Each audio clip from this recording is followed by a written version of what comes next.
welcome. Thanks for joining us from wherever you are this morning. Special welcome to our guest this morning, Robin Davies. Great to have you with us, Robin. Thank you. Great to be here.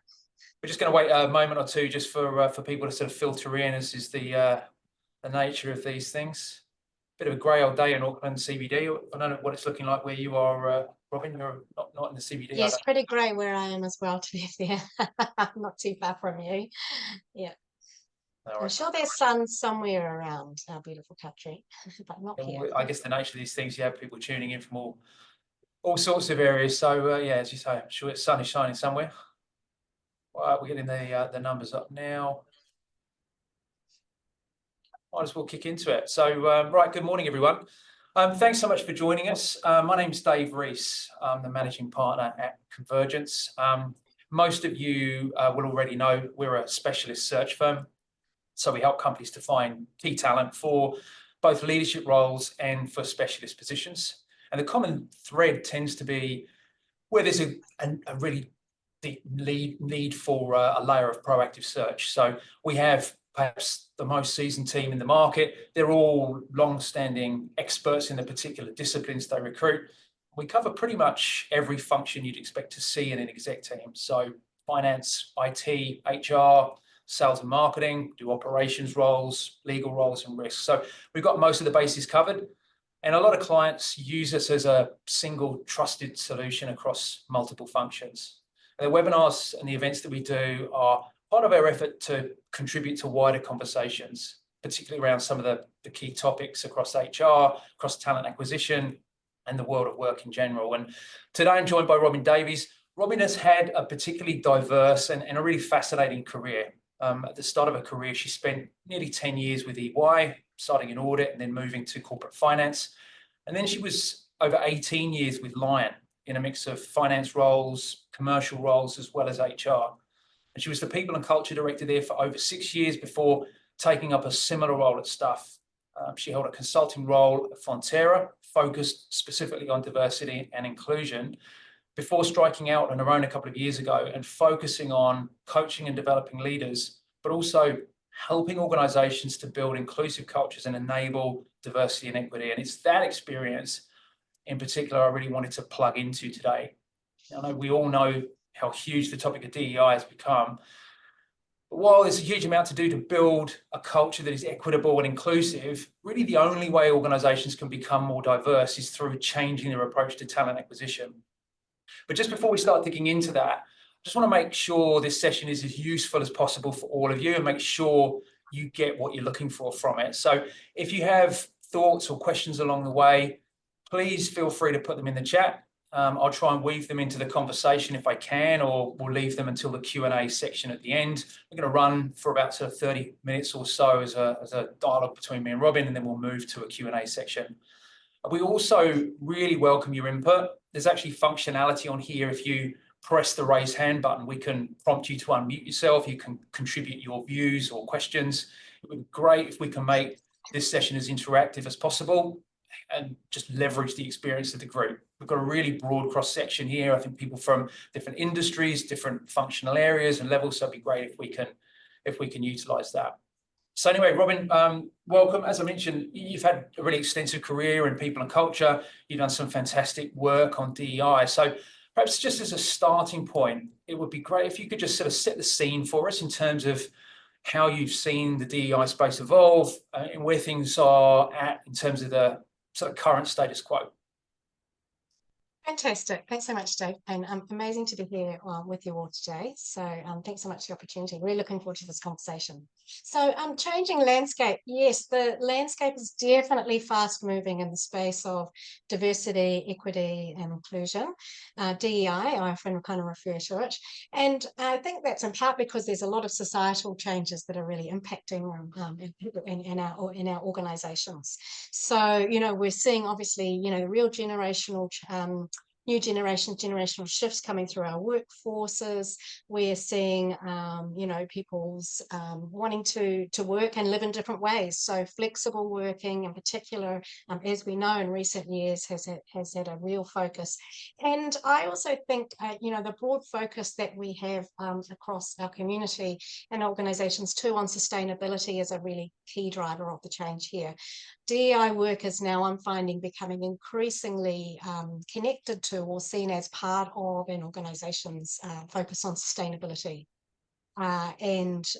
Therefore it's getting a lot more visibility, a lot more kind of questions are being asked of organisations, and organisations obviously really proactively choosing to focus in that space as well. So lots of kind of external factors that are impacting or really driving the space.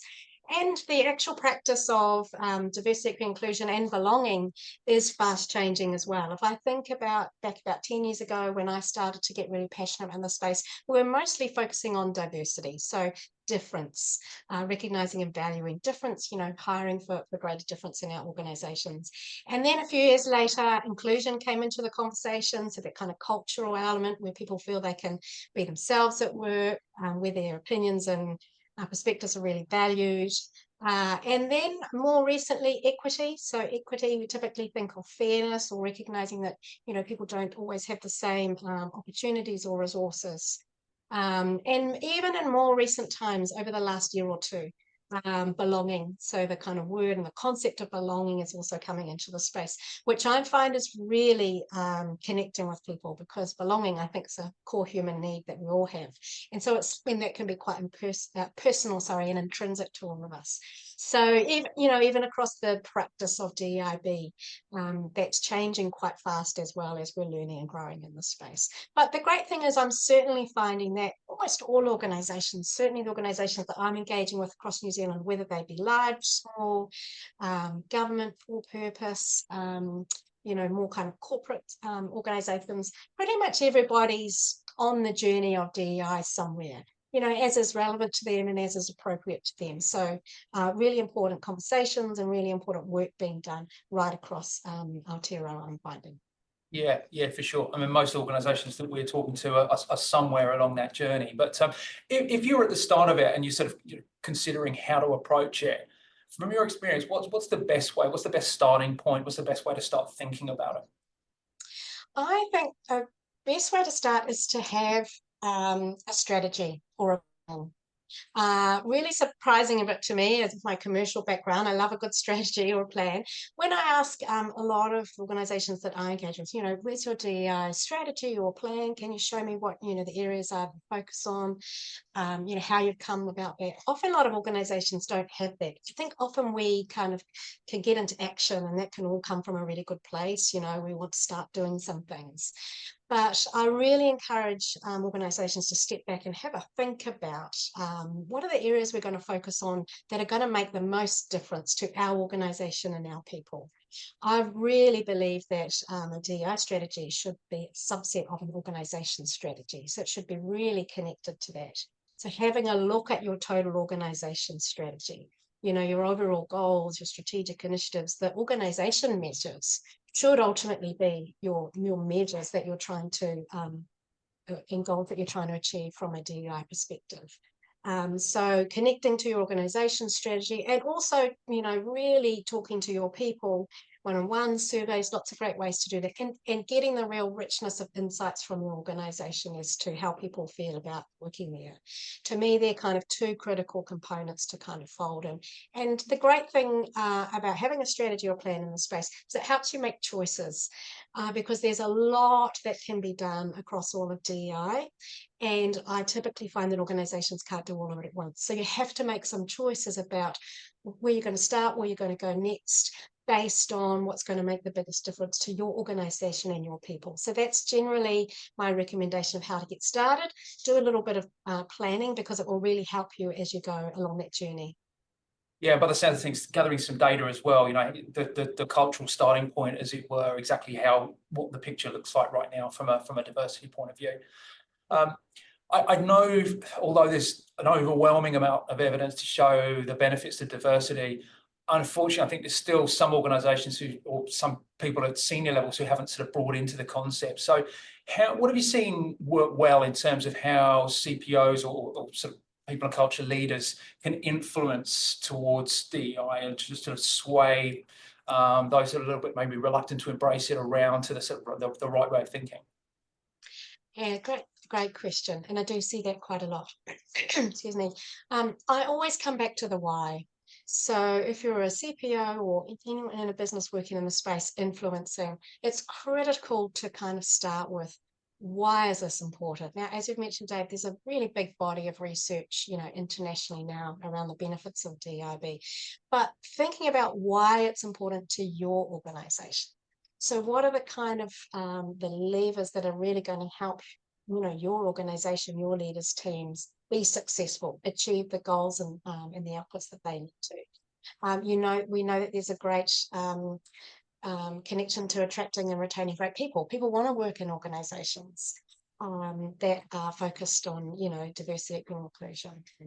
And also it's great for people's well-being. It's great for engagement. Inclusion is now becoming a really key driver of engagement. So people are more willing to, put in, go the extra mile kind of into the tough conversations, collaborate more in inclusive environments.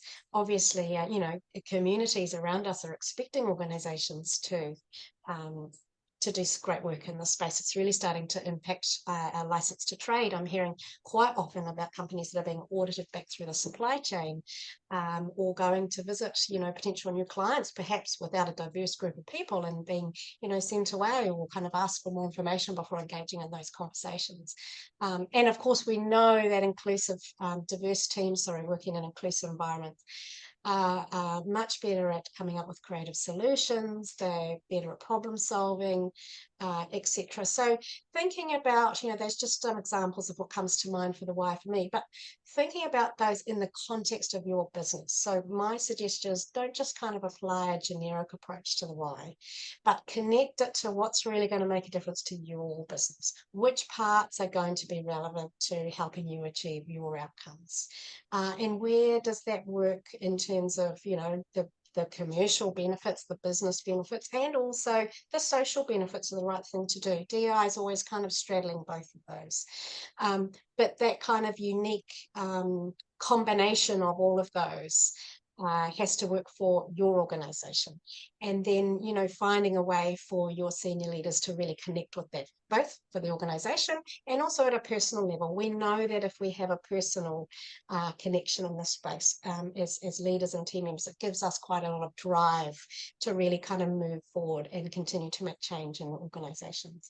And the last thing I would say, get some really consistent messaging across your organization based on that, on your why, and therefore also what you're going to do, and be really consistent in terms of how you're sharing that. So key messages that, your senior leaders and your team members can come back to every time. This is why it's important, therefore this is what we're doing. Because otherwise I find that there can be a bit of confusion. People can get quite disconnected if you're not landing that clear messaging right throughout the organization. So those are just some tips from me there. Yeah, that's awesome. What about sort of lessons learned? I mean, it's always useful to learn, both from the positive and the negative. So I imagine on your travels, you see examples of best practice and examples where perhaps people have sort of fallen foul of sort of pitfalls or bear traps. So is there anything you could share that just sort of, I guess, allows people to benefit from that in terms of sort of typical pitfalls along the way?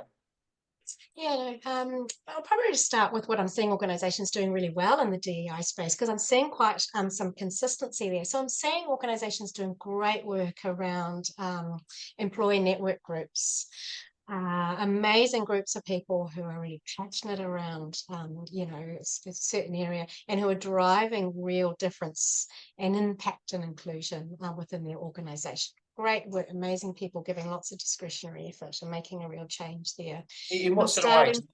Sorry? Can you give a little bit more of an example just to clarify? Yeah, sure. So Employee network groups, I find typically groups of people who band together who might have a similar experience, similar background. Maybe it's parents at work, maybe it's members of the rainbow community or allies, maybe it's people who might identify as being neurodiverse, and starting to, or they can have very many different purposes, I guess. So it can just be almost a bit of a group to come together to share and maybe support each other. But also I'm seeing many of the groups starting to kind of raise awareness across the organisation about themselves. This can be through, lunch and learn sessions, through morning teas, through, recognising certain events that might be relevant. But also, I think, starting to have really big impact again of kind of, getting perhaps a little bit, how can we leverage their knowledge and expertise in strategy sessions when we're having conversations about our culture. So I'm always really passionate about, how can we kind of, leverage the difference that we have in our organisations as much as possible. So companies doing great work there. Biases, I'm seeing organisations starting to have some really good conversations about biases. Understanding and managing our biases, absolutely fundamental. I think it's a real foundation of DEI. And I'm starting to see that both in recruitment and more broadly. Starting to see organisations focus on bringing people in who are more different. Typically, I find we've started with women. Now a bit of a focus moving towards Māori and Pacifica people, which is great to see. Seeing organisations doing work on their pay equity.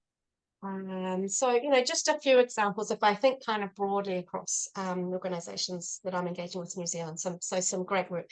Where I think in terms, where I'd love to see us focus more, we're obviously going to talk about hiring today, so I'd love to see us deep dive into more kind of hiring and start to unpick those processes a bit more, but more on that shortly. I'd love to see organisations focusing more on inclusion across the whole organisation. As I've mentioned, we're doing some great work around, say, inclusion, perhaps some groups of people, but an inclusive environment is one in which everyone feels that they belong, which everyone wants to work in. And so I get really passionate about how do organisations make inclusion come to life every day for everyone. Mm-hmm. And I really try and make that practical. So what does it look like in our meetings if we're going to hold those in an inclusive way? How do we need to set up those meetings? How do we need to agree that we're going to operate? How do we need to make sure everybody shares their views? What about inclusive one-on-one conversations? What does it look like to have inclusive gatherings or events? Or, are there behaviours that we can really drive through everyone in the organisation around inclusion? So I'd love to see organisations doing more broadly around inclusion, because that's a really big unlock. And I'd love to see us also face a bit more into equity. So equity being, as I mentioned before, that fairness, recognising that people might need additional or different support because we haven't all had the same backgrounds and privileges and experiences. So I'm starting to see organisations do that now, but I'd love to see more of that as we go forward. Yeah, absolutely. There's a huge amount of sort of ground to be gained there. As you said, we could probably do another 2 or 3 webinars just on that culture piece. But I mean, you mentioned hiring specifically. What does best practice look like? If you're designing or sort of focusing on several key areas from a hiring practices point of view, what should organisations be thinking about to make sure that they've got some inclusive practices and accessing the most sort of diverse range of candidates that they can? Yeah, great question. So I think about this in kind of 3 areas. So I'll just kind of briefly go over those and then really happy to kind of jump back in. So what can organisations do around making their processes more equitable and inclusive around hiring, kind of at the start of the process, or perhaps even before the process starts? Secondly, kind of as we're going through the process. And then thirdly, which is a bit of an overlay, thinking about, supporting people from an equity perspective all the way through the process. So starting at the beginning, job descriptions is a really key one. Really spending time on job descriptions. I think a lot of organisations would pick up the last JD, maybe make a few tweaks and then carry on. But really thinking about what are the key tasks, what are the real critical skills and behaviours that we need for that role. And, do we really need 20 years experience in this industry? Or is it more important that people can learn fast, be curious? What can we leverage from other people's broader experiences and life experiences? So being really clear on what the absolute critical things we're looking for, because without that, we can start to exclude a lot of people before the process has even started. So that's kind of a key one. And then going through to the job ad, thinking carefully about, the wording of those ads, making sure that they are neutral and not biased in any way. Thinking about where your job ad's placed. Not everyone's on social media all the time. How do you get to diverse groups of people? Connections that are within your organization, leveraging some of your employee network groups, getting out kind of earlier in the system, as it were, to technical institutes or people in our communities, and if need, encouraging people perhaps earlier on in their careers or their lives to get involved or interested in some of the core skills that you are needing. So I think that's really important, kind of job ads as well. And then thinking about multiple ways to apply. So we tend to default, I think, still to application and writing, kind of a more formal way. What about videos? What about getting people to, work through a simulated experience or exercise, which would demonstrate some of the skills that you might need in the role, even if it's actually a different type of exercise to what they might be doing. Is there an example of that springs to mind, just to kind of illustrate it a little bit? I think a good example is I've kind of heard of an organisation asking someone to just, build a simple web page in half an hour. And not necessarily, I guess, needing a degree of digital skills for that. But what they were looking for was creativity. How could people think about this problem? How could they do it differently?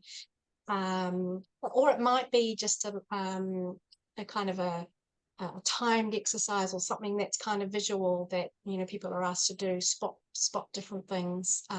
So evidence the skill set in a practical way rather than just articulate their experience of the skill set, as it were. Yeah, that's right. Yeah, fantastic. So that's often what I think about at that start of the process, as it were. And then kind of moving through to in the process itself, I've already talked about biases, but bias is so critical in our recruitment processes. So I would love for bias training or conversations to be compulsory for all hiring leaders. Having structured processes to make sure we don't have kind of assumptions coming in, rating systems, making sure we've got more than one reviewer looking at all of our CVs, challenging each other, and seeing lots of great work from hiring teams now really challenging people in the business. Tell me about that. Why have you made that decision? Why are you seeing or not seeing that person? So really challenging throughout the process.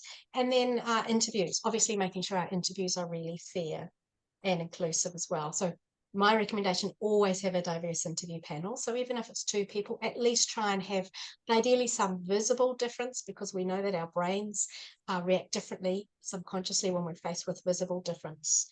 And again, think about that interview. Avoid rapid fire questions.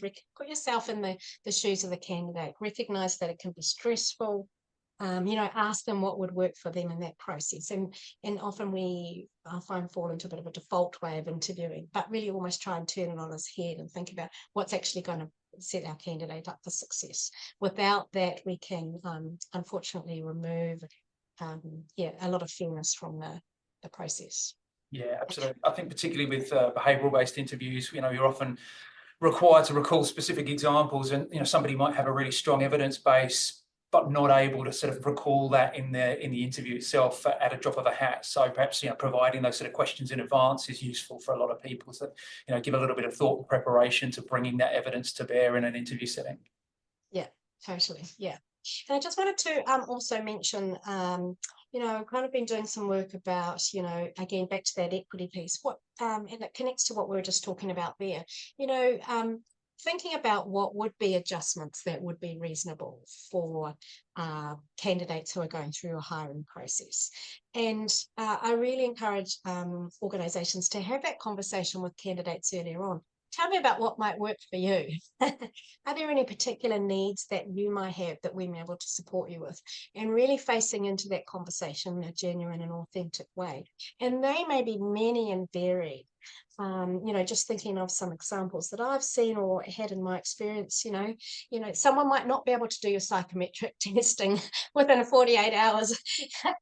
If they're a single parent and the only time they can get in front of the computer is 9:30 at night when they're exhausted, or, people might prefer to listen to text rather than read it. So, having a text-to-speech reader on your online application form, or people who are reflective thinkers, as you mentioned, might want to receive the interview questions in advance. Can you do that for everyone? Some people bring a support person with them for an interview. What other ethnic or cultural or other needs that you might need to consider? The interview environment is also a really important one. Flashing lights or harsh lighting or distractions or even colours in the room can be challenging for some people, including some people who are neurodiverse. But, also if someone has English as a second language, what might be able to do to support that. So just really recognising that everybody might have different needs or is coming from a different place, and being really open and authentic, I think, and asking and trying to support people as much as possible right throughout that process is a really key component of that fair and inclusive hiring. Yeah, absolutely. And I imagine that's in most cases as simple as just having that conversation and just asking the question, what can we do to support you through the process?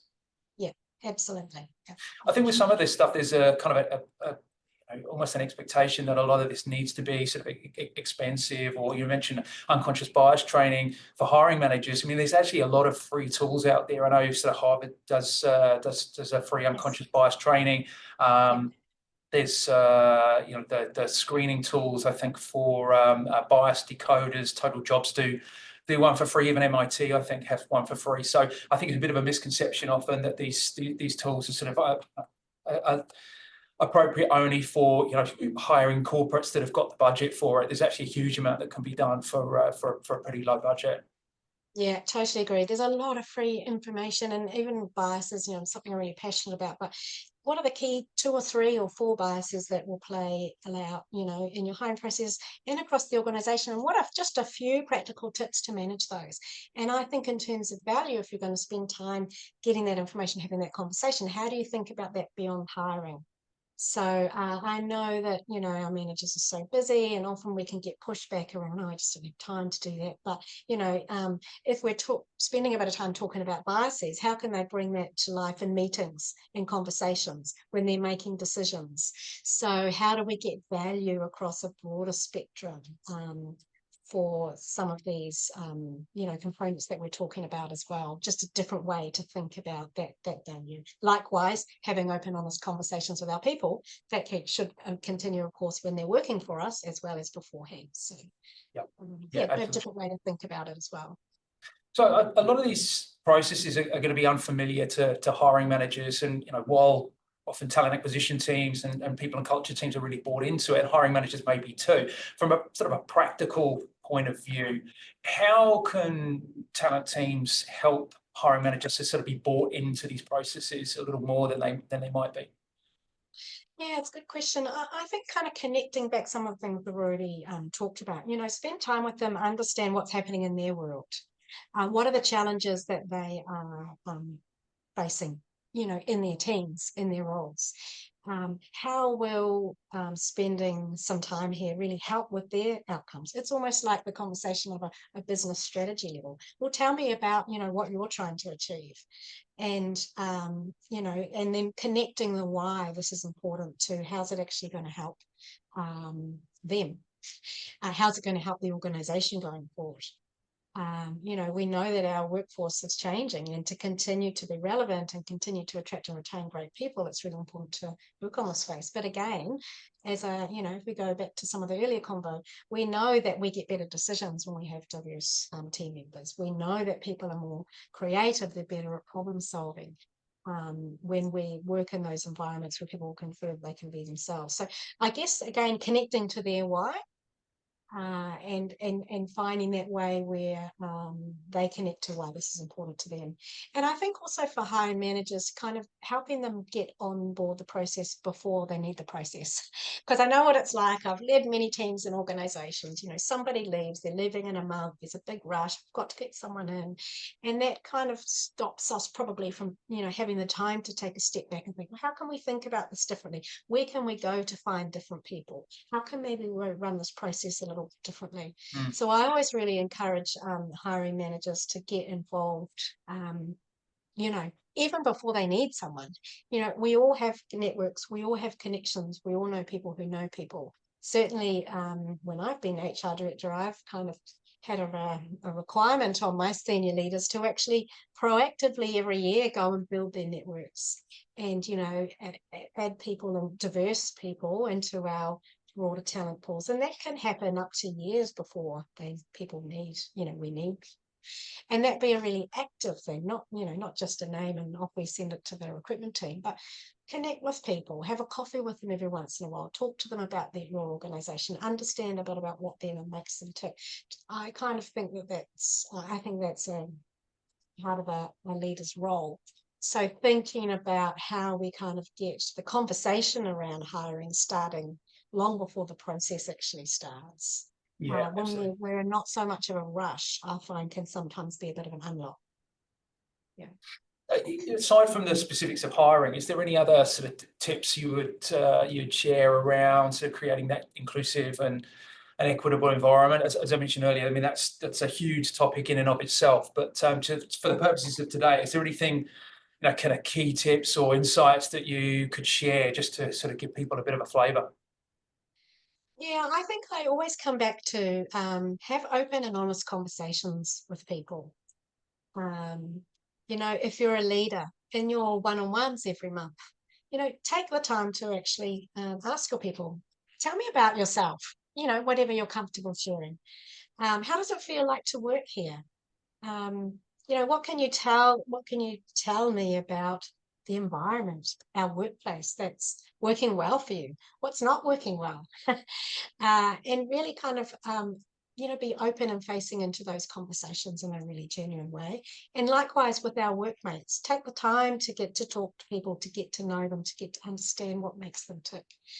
And then, if you're a leader, or you could kind of work with, other leaders in your team, say, hey, let's do that for 3 months, and then let's come back and share on a confidential basis the key themes that we've heard. I think that I find that often we talk about DEI, we can get to kind of a high level system level. We can talk about a diversity survey or a big process, and all those things are important, but a real core of it comes down to actually having open, honest conversations at work. And when I talk to people across a range of organisations, sometimes I find that it's happening, but sometimes I find that it's not happening. So I think if we always kind of come back to that as a core, DEI comes to life, sure, at a total organisational level, but it comes to life in terms of each individual's felt experience. And those conversations and those connections are really, really critical. Absolutely. Yeah, absolutely. Just thinking about Q&A, I'm sure people have got questions and thoughts that they want to share. So it'd be great to share those in the chat. Anything that you want to ask of Robin and sort of leverage her experience, we're keen to hear from you. So please let us know. There's a few people here just raising their hands. So let me have a quick look. Okay, so I'm just going to click the Vic. I'm going to click the allow to talk button. So if you want to share your thoughts, that'd be awesome. Hi, it's just that your chat's disabled. Oh, is it right? Okay, I thought I'd enabled that. That's a bit of an oversight. Hang on a second.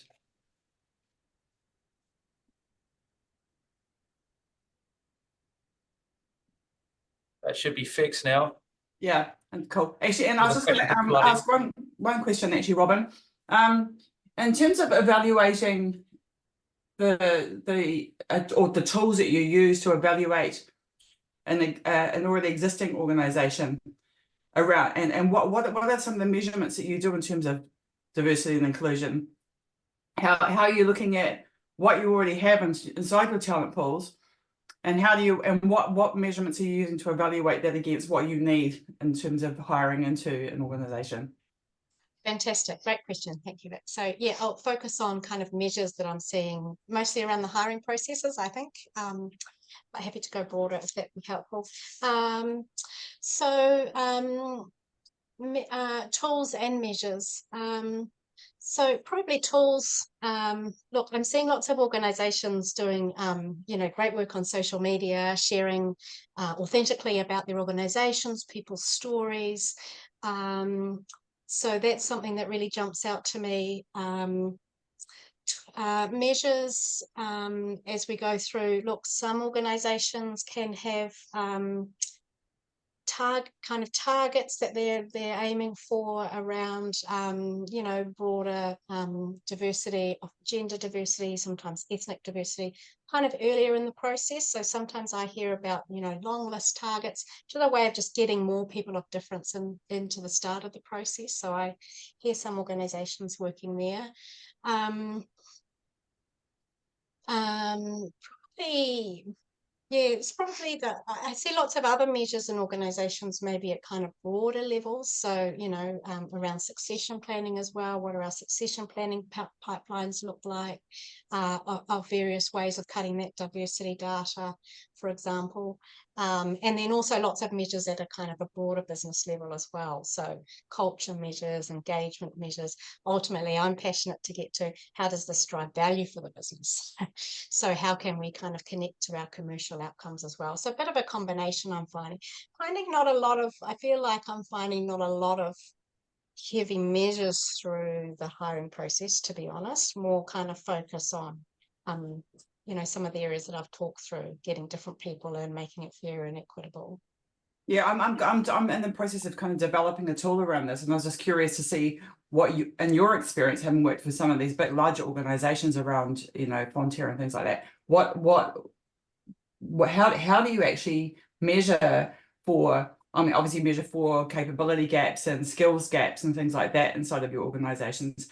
But if you're really hiring to innovate and grow, how are you actually implementing, what data are you actually measuring in order to get the right type of diversity, equity, and inclusion inside of your organization? I'm just really curious about that, because I and to my mind, I'm a recruiter, just FYI. I see a lot of people talking about diversity inclusion. They have it up on their websites, and they talk about a little bit in their employer brand, but really in terms of actually what they're doing about and ensuring that they're getting the diversity inside of their organization, they're doing very little, actually. So they're not doing very much around training the people who are hiring. They're not doing very much about going out there to the writing the right job adverts that are gender neutral or what have you, and they don't. They might have, like, maybe say one LGBT or rainbow community inside their organization, but then they feel like if to your point earlier about the talent pools that you've got, they often feel like they're being kind of put into the corner. They're the kind of one, literally, flying the flag for the organization, for the rainbow, and they don't like that either, right? So it's I'm just really curious as to what organizations are doing to actually measure that data around the diversity piece. Yeah, it's a really good question, Vic. There's a lot of pieces in there. I'm really happy to connect separately. I might just share briefly one other example that I've seen in organizations, because this is a bit of a challenging space, but I have seen an example of organization. I've worked with a leader before that had a big team of people, and they were in a kind of a customer service center environment that had quite a lot of turnover, and she was really passionate about almost trying to kind of find a way within her team of kind of proving this business case of diverse teams are more creative. And it so happened that she had almost a whole team turnover within a short period of time, and so she said, right, I'm going to employ a really diverse team and really work hard to have an inclusive environment there. And then by comparing the work output that they had or were able to generate with other teams, and they were doing very much similar roles, she was able to say, over a period of time, look, we can see the difference that diverse thinking has brought. So sometimes in the space I talk about, sometimes you kind of need to prove it, in those smaller ways that you can get your arms around in an organisation, and then kind of build it up that way. So just another thing. But I'm really happy to connect separately. Yeah, I'd love to. Thank you. Thank you very much. Out. Yeah, I'd love to. Yeah. Thanks. Thanks, Vic. That's great. And yeah, just as an aside, I'd agree with you. There's too few organisations have it as a sort of a prominent part of the hiring process. It's kind of an exception rather than the rule that we're asked about it as part of our search processes. Another question here around when recruiting, culture fit is a key consideration. How do we encourage hiring managers to keep culture fit front of mind without accidentally using this as a proxy for hiring someone who's familiar, i.e. looks like, sounds like, feels like me? Yeah. Really good question. And when I have conversations around biases, we spend a lot of time talking about culture fit. So, you know, I really encourage leaders to think about, you know, culture fit can be, you know, I think every time somebody different joins an organization, will change the culture. And if we're to have a true inclusive culture, then that culture needs to be always changing. So for me, the concept of culture fit feels like something that's static, but that's not the reality of what our cultures are, and our organizations are certainly what they should be. They're truly inclusive. They're changing all of the time, as I said. So I really encourage teams and leaders to think about, well, what about team fit? what you know, who's going to really add value to this team? And again, we look at what are the outcomes the team's trying to achieve. You know, people with different diversity of thought is a lot of what we're trying to get to in DEI.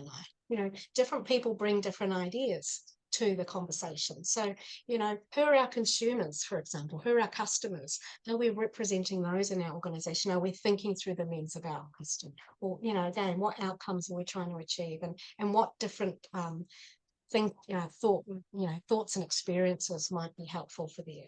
So team fit is often a good way to reframe a conversation around culture fit, and also just coming back to that, you know, well, what is culture fit? Culture fit is you know, it should be relevant to everybody. So don't think of it as something that's static. Sometimes I find that those are quite helpful. Yeah, totally agree. I think there's also some ground to be gained sort of before the hiring process begins in terms of helping leaders to feel more capable of managing diverse teams. I think diversity of thought by definition means that you're going to get differing points of view. Some of that can be confrontational to some people, some of that can be sort of divisive, and leading that and managing through that is a real skill. And I think people are either consciously or unconsciously going to steer away from building diverse teams if they don't feel that they've got that skill set. So that's something that can be done in advance as well. Yeah, it's a really good point, Dave. Can I just jump in there? Because I think across organisations in New Zealand, I find that, you know, sometimes it's easier to avoid. We don't like having tough, challenging conversations, but if we're bringing in people who have got different thoughts, then they're going to challenge us more. We're going to have disagreements. We're going to have to work as teams of people on how we're actually going to make that work. How we're going to set up this environment that we all feel that we can share, and that our views can be respected and valued, and we can build on each other's views, and we can hold that tension because we know that we're going to get a better outcome. And often we don't spend enough time that inclusive environment piece, because if we just have a diversity without inclusion, it's a waste of time because you're not leveraging the benefits of that. So that's really important, spending time there. Yeah. Absolutely. A question from Alison. What level of support do you see among large organisations for mandatory or legislated pay gap reporting, not just for women, but for Māori and Pacific peoples? It's a good question. I'm definitely seeing, so I think the question was around what level of support for organisations. For mandatory pay gap reporting. I'm definitely seeing, of course, organisations, as I mentioned earlier, and large organisations in particular, doing some great work around their pay gap reporting. Level of support. I don't do a lot of work in the space, but what I am passionate about is I think the numbers and the calculations obviously a really, really important critical component, but I get really passionate about how organisations thinking about communicating with their people, having open conversations about how they're calculating their pay gap, what it means, what these numbers mean, can be quite a complex area to try and unpick. Conversations across the whole organisation, but really importantly, conversations individually. I find when I'm working in organisation, I'm talking to people about culture, sometimes I say, oh, I don't really know what this means for me, but I kind of really don't know who to go and ask. So I'm really passionate about encouraging organisations to think really carefully and put a lot of focus on talking to their own people about where pay gap work, sharing as openly as they possibly can. And because I think we've got to start, having those really open, transparent conversations internally before we can start sharing externally. That's something that I'm really passionate about. Yeah, absolutely. It's always our endeavour to sort of start and finish on time. We've just hit 10:15, so we will halt it there. But look, huge number of takeaways there, Robin. So thank you. We've covered quite a lot of ground there, I feel. I know you've got a sort of a one-pager on some of the key hiring tips, which you're gracious enough to share with the group. So we'll get that out over the next day or so, and people can maybe touch base with you directly if they've got other questions, and I'm sure you'll be keen to engage. Yes, very happy to. Just reach out either through Dave or through directly on LinkedIn. That would be fantastic. Thanks so much for your time, everyone. Really appreciate it. No worries. Thank you. It's been awesome. Okay, everybody. Well, thanks for attending. Hopefully, you've got what you wanted from the session. As I say, we've covered a lot of ground there, but which has been great. So we'll leave you to the rest of your days. But thanks for joining us, and thanks, Robin, for being with us. Ka kite. Thank you. Bye. Bye bye.